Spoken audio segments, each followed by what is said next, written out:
mute. Okay. All right, everyone, thank you so much for joining us today. Today's recipe is pumpkin pie overnight oats. And before we start, I want to just give credit to our sponsors. This event has been brought to you by the ACL Grant Virtual Smart Living Initiative in partnership with the New York City Department for the Aging. All right. Bina, I'm so sorry. Can I interrupt you for a second? I'm a program director from Shore House of Cornell Senior Center, JASA. You know, I have Russian-speaking clients here. I just want to translate one thing, the name of the pie, okay, in Russian, okay? Thank you very much. Мы сегодня будем делать пирог из тыквы с овсяными хлопьями, с овсянкой. Thank you very much. Thank you. I just translated the name of the pie. You know, they would know what is it about. Thank you very much. Thank you. Sorry. Sure, no problem. Okay, great. So again, the recipe that we're making is pumpkin pie overnight oats. And this is a great recipe because this is something that could be prepared in advance from the night before. So if you have a busy schedule or if you have to be out early in the morning, you could prepare this in advance from the night before, leave it in your fridge, and then you have breakfast literally waiting for you. So again, you should be able to see both me and my kitchen countertop. And if you're having any issues with that, please send a message through the chat if you're not able to see both screens. So the first thing that we're going to do is basically this is a very easy recipe. Always first thing before starting any recipe is make sure to wash your hands for 20 seconds with warm water. And that's something that I already did, so we can get started. And all we really need to do for this recipe is just dump all the ingredients into this bowl, mix it up, and then put it into individual containers, and then we'll have it stored in the fridge. So the first ingredient is 1 cup of rolled oats, and I'll show you the package right here. Okay. So these are old-fashioned rolled oats, and this is, you want to look out for this type of oats. There's a few different types. Oats come, you can, if you go to the grocery store, you'll see that they have quick oats or instant oats. They have steel cut or Irish, but for this recipe, these overnight oats, the best type of oats to use is the old-fashioned rolled oats. And the reason for that is because the quick oats have undergone a lot of processing, and if they dissolve, if you use them in this recipe, they're basically going to dissolve in the liquid. The steel cut or the Irish oats, those are not really as processed, but if you use them, it's going to make, in this recipe, they'll come out very chewy. But these oats will come out with just the right texture. It's going to be smooth and creamy, and it's going to have the right amount of chewiness. So we have, go ahead. Oh, okay. So we have 1 cup over here of the rolled oats, and we're going to add that in. Okay. And then the next ingredient is 1 cup of milk. Okay, so the recipe calls for a cup of cow's milk or a cup of soy milk. In this recipe, I'm using 1% milk. And the benefit of using cow's milk or soy milk is that those have a lot more protein than other plant-based milks. But if you prefer having almond milk or rice milk or oat milk, those can definitely work in this recipe. So we'll add in 1 cup of milk. Okay. And then the next thing that we're going to add in is 1/3 cup of pumpkin. So in this recipe, I'm using the canned pumpkin. If you have the time for it, you can definitely buy your own fresh pumpkin and cook it yourself and turn it into puree. But if you have a little bit of a busier schedule, you might want to choose the canned one. This is basically very similar nutritionally. So, but what you would want to look out for is to get 100% pure pumpkin, as opposed to getting pumpkin pie mix, because they add sugar to this. If you look at the ingredients list, you'll see that the third ingredient is sugar. So this is a better choice to get something that doesn't have sugar added to it. So we have 1/3 of a cup of this, and we're going to add it into the recipe. In my email from Robert, I think yesterday.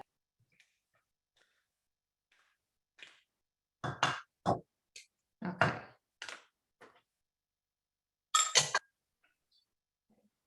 And then the next thing that we are going to add in is 2 tablespoons of chopped pecans. So over here, I have measured out 2 tablespoons of chopped pecan, of just regular pecans. And this basically, 2 tablespoons comes out to about 6 to 8 pecans. You could buy it chopped already, but what I do is very easily in my hands. I could just break it apart and have it a little bit chunky. If you want, you could buy it whole. And then if you have a food processor at home, you can just put it in there to have it into, you know, chunky form or ground up form, if that's what you prefer. So once we have the pecans in the recipe, the next thing that we're going to add in is the chia seeds. So you could use chia seeds, you could use flax meal. In this recipe, I'm using 1 tablespoon of chia.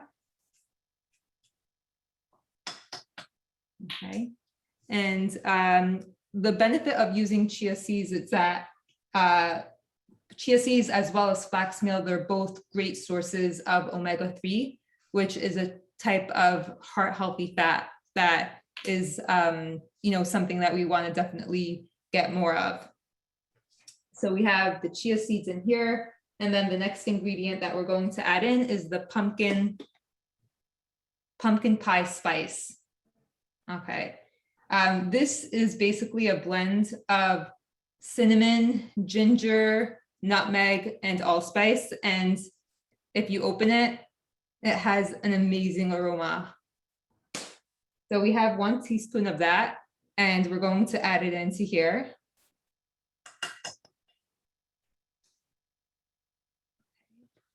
And then the next thing is we have 1.5 tablespoons of pure maple syrup. Okay, this is what it looks like. And this also has a great flavor and goes really well into this recipe. Okay. The next thing that we're going to add in is 1/2 teaspoon of vanilla extract. Okay, so let's add that in. And then lastly, we're going to put in just a little bit of salt. Okay. All right. And over here, I have a whisk. So we're going to just whisk these ingredients together. Wow, it's already smelling amazing. Okay.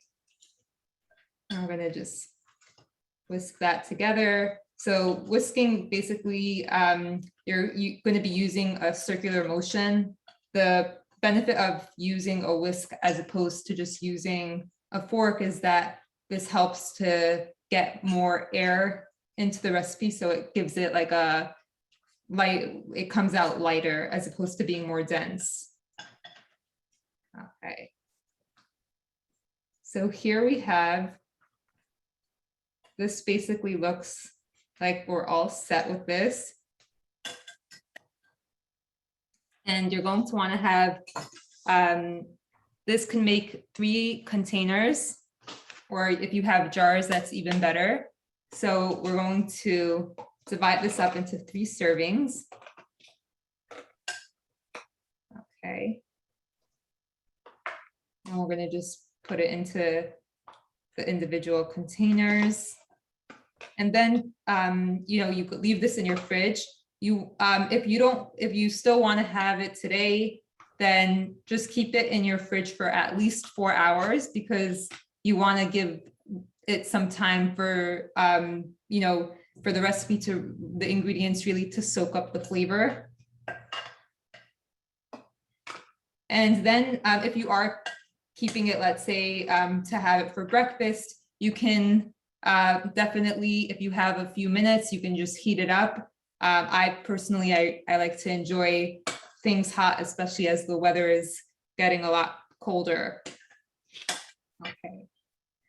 So we're gonna just pour this in. All right. All right, and then all we're gonna do is cover it up.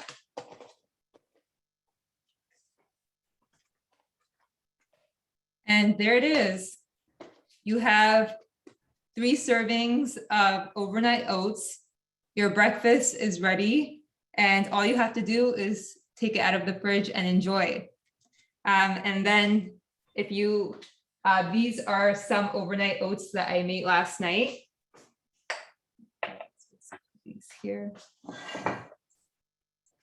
Okay, so what you could do is you could sprinkle some of the pumpkin pie spice onto the recipe, onto this jar, and you can add in some crushed pecans, or you can put some pecans on top.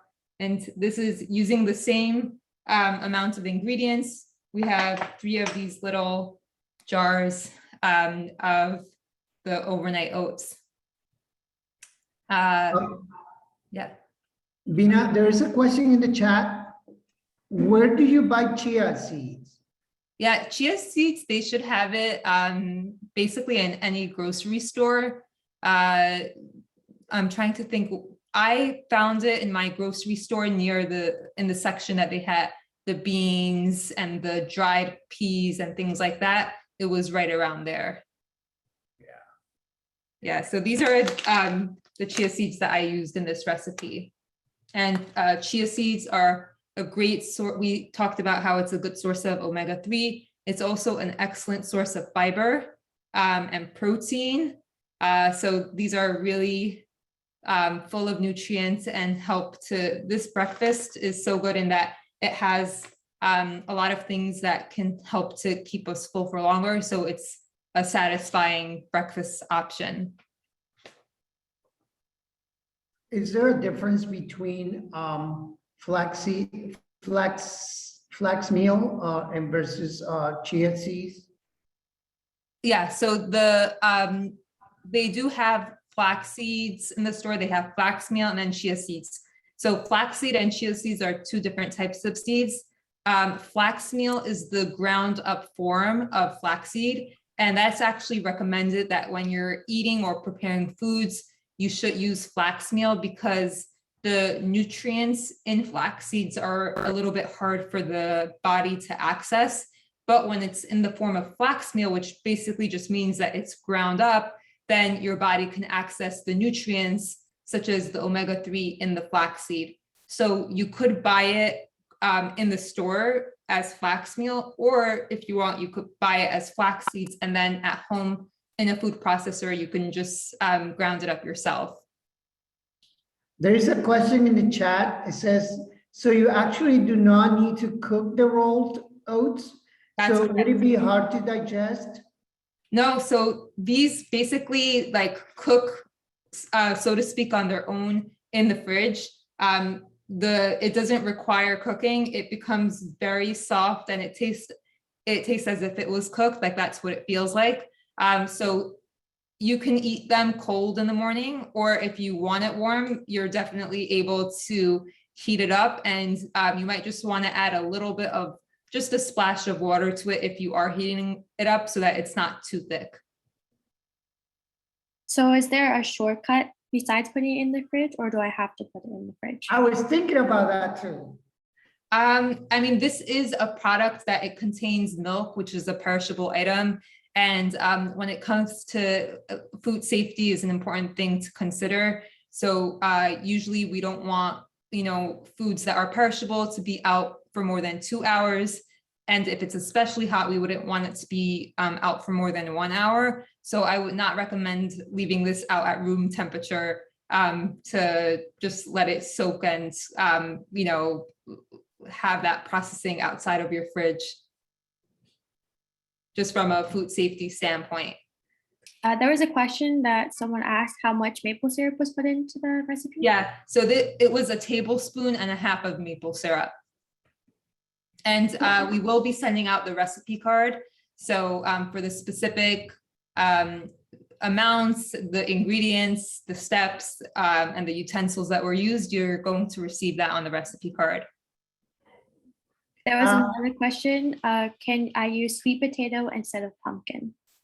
That's a great question. I actually haven't tried that, but I would imagine that it would probably come out pretty good. So if you cook or bake the sweet potatoes and then puree them so that they're a little bit more liquidy, the way that they would be if you were to buy a canned pumpkin, I would definitely try that, and I think it might come out great.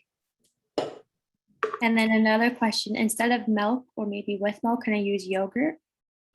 You could use, you can try using yogurt. Because yogurt is not as liquidy as milk, maybe you might want to just add some, you know, fluid to it so that it does have, it's not too thick of a consistency.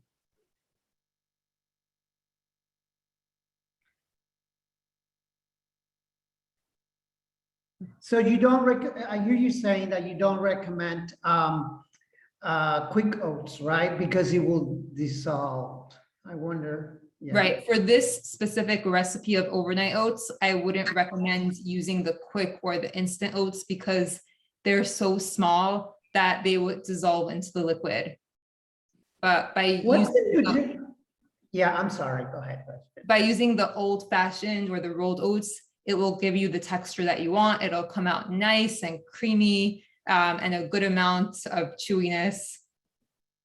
Nice. Yeah. Yeah. I wonder what's the nutrient content or what's in pumpkin that I should be concerned about eating it, or yeah, eat more pumpkin now they're in season. Mm-hmm. Right. Pumpkins are now in season and they're a great source of a nutrient called beta-carotene. Beta-carotene is a type of compound that is found in plants that give it its bright orange color. So the person who asked about sweet potato, that was a great question because nutritionally, it's similar in a way to pumpkin because they both have the beta-carotene in there. And beta-carotene, when we eat it, foods that contain it, it turns into vitamin A in the body. So some of the benefits of vitamin A is that it's good for a healthy immune system. It keeps our skin healthy. It helps with our vision. And those are just some of the benefits. So pumpkin is a great source of beta-carotene, and think of other food, like plant foods that have an orange color, such as the sweet potatoes, cantaloupe, butternut squash, even mangoes. Those are all good sources of beta-carotene. We've been asked to perhaps it was more interactive if we have our cameras on. So I put mine on now so that to address that concern that one of our participants had. We're paying attention to all what's been said in the chat. Great. Folks, do you have any more questions for Bina or anyone here, the moderator or myself? By the way, my name is Jorge, and I also do cooking demos, Spanish and English. And later on, in a minute, we will tell you the next cooking demo that is coming up. And well, maybe we can take advantage of this moment right now. Bina, can you tell us the next cooking demo, the date, and what's going to be? Sure. But before you start, I think someone has a question. I see someone unmuted themselves. Yeah, go ahead. So, before anyone unmutes themselves, we're going to actually stop the recording.